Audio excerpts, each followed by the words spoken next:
We hate fireworks. And here we go. Governor, I live here, Governor.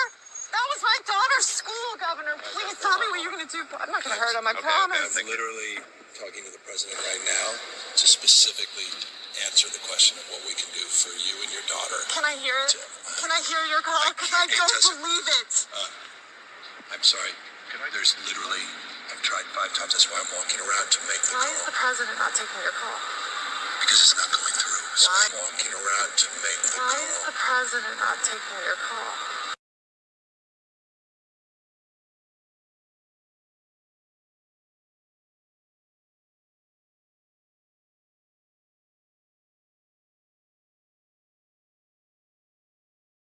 God.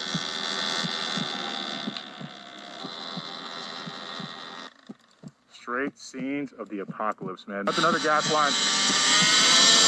Jesus Christ, man. So much stuff in the air. Look at that, man. With the poor little girl who was... Fire happening right now. Say that again? Why is there a fire happening right now? There are multiple fires that are taking place. Are you serious? Yeah. Yeah. You're the news though. You're supposed to know. Well, I don't know how it started. We don't know how it started. There, you know, I think winds. it's all the gay people in LA. Okay, there we go. Okay. We got the... Unacceptable. Gina, a 48-hour nightmare for Southern California, the most destructive winter fires to ever hit the city of Los Angeles. And this is the cover of the New York Post. Hell A. Yeah, wow. I mean, that's I'm sure how it felt for firefighters and for our news crews, by the way, to be driving, and residents to be driving on some of these streets when you see fire on both sides of the road, and just everything it feels like in that moment. It was the first time you learned about them when you were looking down and saw what we're seeing right now, what you recorded. Well, we were supposed to fly into Hollywood Burbank Airport, but they rerouted us because of high winds. I believe the Burbank Airport has shorter runways. And you had heard that a fire had broken out. And, you know, being a California resident for a few years, you're like, oh, damn it, you know, another fire. And with the high winds, you know, you think this is not going to be good. But you can't comprehend the impact until you see it. And when I opened my window and just casually looked out, I mean, my jaw hit the floor. And I was like, this is a bad one. This is really bad. And, I'm still just... can't believe what's happening. This is really a really bad one. Go to Stu up in Skyfox right now. Oh, look at this. Let's see what this is. This whole neighborhood.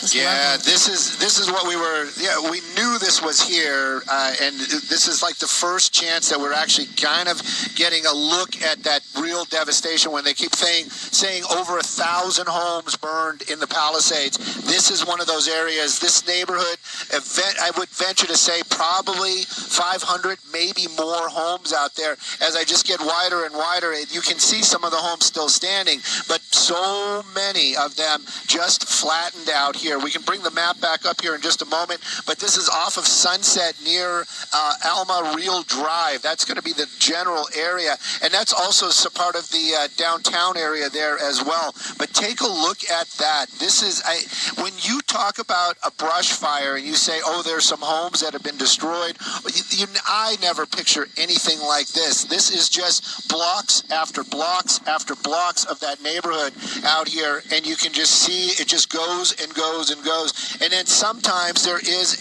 oddly enough, there's like a structure standing or maybe a garage standing.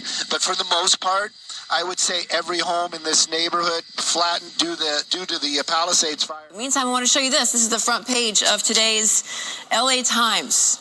Like 1,000 fires. Yeah, I mean, there is no better picture than that. There's no more emblematic picture than that. Just one of absolute terror. You know, across the Southern California, you have at least 5 people dead as a result of these fires. More than 2,000 structures burned, as Stu was showing us, a couple of hours ago. Several congressional Republicans are pointing the finger at Democratic control of California at the state and local level, saying there is major mismanagement across the board. Well, we just heard that from Brian Claypool, and Steve Hilton lives in California as well.